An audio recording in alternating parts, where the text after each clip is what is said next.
আসসালামু আলাইকুম সবাইকে। আপনারা রিসেন্টলি দেখেছেন আপনারা খেলতে গেছেন নাকি ফাইজলামির জন্য গেছেন? যুক্তরাষ্ট্রের বিপক্ষে টানা 2 ম্যাচ হার দেখে লাইভে এসে সবার উপর রেগে গিয়ে একই বললেন তামিম ইকবাল। বিস্তারিত দেখুন পুরো ভিডিওতে। দর্শক, যুক্তরাষ্ট্রের মতো দলের বিপক্ষে টানা 2 টি-20তে হার। টেস্ট খেলুড়ে দেশের কাছ থেকে এমন পারফরম্যান্স প্রত্যাশা করা যায়? বাংলাদেশের ব্যর্থতায় রীতিমতো ক্ষোভে ফুঁসছেন সমর্থকরাও।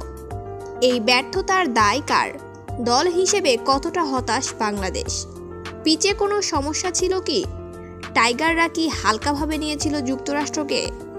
এমন সব প্রশ্ন ছুঁয়ে গেল বাংলাদেশ দলের প্রতিনিধি হয়ে ম্যাচ শেষে সংবাদ সম্মেলনে আসা সাকিব আল হাসানের। তবে কোনো কিছুই কানে নেননি সাকিব। এদিকে বাংলাদেশের এমন হার দেখে লাইভে এসে রেগে আগুন তামিম ইকবাল। তিনি বললেন, আমি বুঝলাম না, যুক্তরাষ্ট্রের মতো একটা ছোট দলের সাথে এভাবে ম্যাচ হারবি আমি কখনোই ভাবিনি। আর দলটা মোটেও ঠিক হয়নি। অনেক পরিবর্তন করতে হবে এবং দলের আত্মবিশ্বাস ফিরিয়ে আনতে হবে, না হলে কোনোভাবেই এগিয়ে যেতে পারবে না বাংলাদেশ দল।